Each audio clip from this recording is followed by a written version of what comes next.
to our teaching personnel within the academic year. The second important is to give them some travel funds, followed by targeted grants. A salary increase is still appealing, some facilities to do research or sabbatical leave, and further on, research time with industry, and of course, recognition in course of an individual research account. So let's just get into two examples. The first example I want to show you is from Finland. We have already heard by a presentation this morning why Finland is so important within Europe. You know, it belongs to the innovation leader countries of Europe. It's the number 3 within the innovation scoreboard ranking of the last year.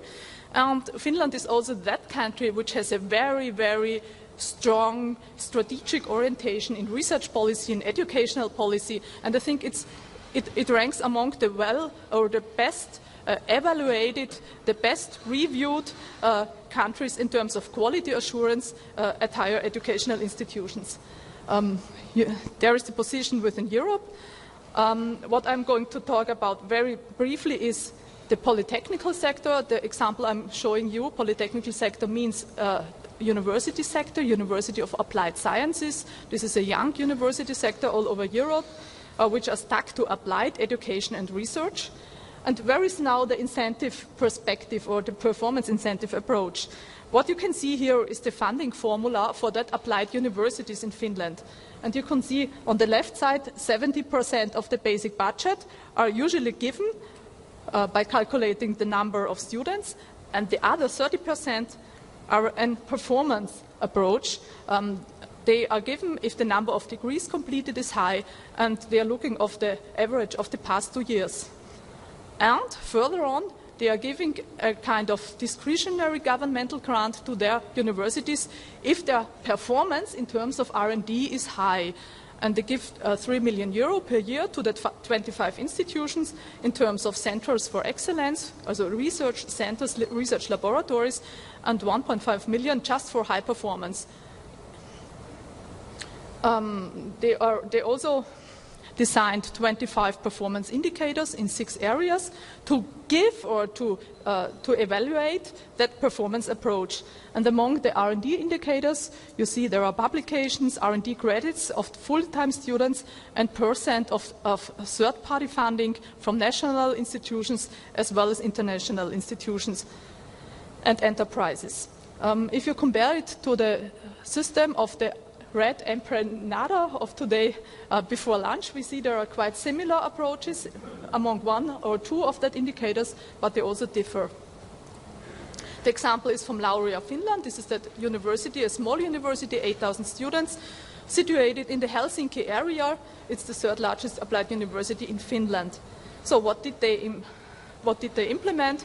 A personal incentive system, giving publication fees for the personnel, but also giving incentive-based personnel compensation to their teaching and research personnel in an amount of 0.6 of the whole compensation. And this 0.6 is distributed as a performance-based compensation on 3 criteria. They are credit accumulation of students, the dropout rate, and the amount of degree completion of the students. And besides the personal incentives, they did also implement group incentives, meaning that the best unit of the university is rewarded the performance if it has improved, if the whole university has improved its performance. And they are also, again looking at the same criteria, the dropout rate of the students, the degree completion rate, and the accumulation of credits per students. And they are weighting it. They do not only look upon the level of performance, but they also integrate the trend of the university. Has it improved during the last year? So, and the final example I want to show is from my home university. My home university is situated in Graz. It's Applied University of Applied Science called FH Joanneum. We are part of the PILA network. That's why I didn't put any picture in it. We have 4,000 students. We have about 450 employees and 700 contracted teachers. And we have also an applied research third-funded budget of about 5 million euros per year. And we integrated an assessment procedure as part of our research strategy and implemented a model to fund and to give some incentive to our researchers. We are doing it for 6 years now. We have invested a total budget of 1.4 million and have had about 200 small projects. They are focusing on a qualitative development of R&D activities. We want to increase our international R&D activities, improve our quality, and strengthen our innovation activities. So indeed, it's a mixture of R&D budget and innovation budget, and all of our degree programs and of our transfer centers can apply with a small proposal to get such fundings. It's limited to an amount of 15,000 euro per year and degree program, and they can apply in 3 categories: on an elaboration of proposals for national and international calls. They can get 5,000 to 8,000 euros for one proposal. They can apply for co-funding of R&D projects if it's just lowly funded by, for instance, the European Union. And they can apply for development and coordination of new R&D topics.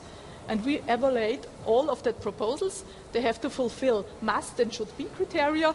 I've documented some criteria here. For instance, suitability to the strategical orientation of the degree program, or the innovation potential of this new idea or of this new project, the relevance to market, the contribution to sustainable development, and so on. And the results we achieved, there are just some selected results showing what happened during the last 4 years. We could see by measuring the number of proposals within the certain categories that the amount of elaborated proposals for international and national programs increased. So we really have an increase in future-oriented activities. And finally, we also have a monetarian effect concerning our R&D budget, because as you can see by the table down, we had actual costs, or we invested a budget of about 80,000 or 100,000 euros in 2006 and 80,000 euros in 2009. And we get a revenue, we get a budget income on funded projects just for our institutions in an amount of 520,000 2 years ago and 280,000 4 years ago. This is a leverage effect of 6 or 3 times the budget we invested, due to, of course, experience on the learning curve. So, I'm really ready with my presentation. I didn't put down some conclusions, because what I want you to do is, there is not the best model for all of you. You have to get into that literature maybe and to think over which model, which incentive model, which would best suit to your very strategic goals of your specific university. The only recommendation I want to give as a final thought is, I want to cite the saying of a quite famous, for European standards, quite famous French writer, Antoine de Saint-Exupéry.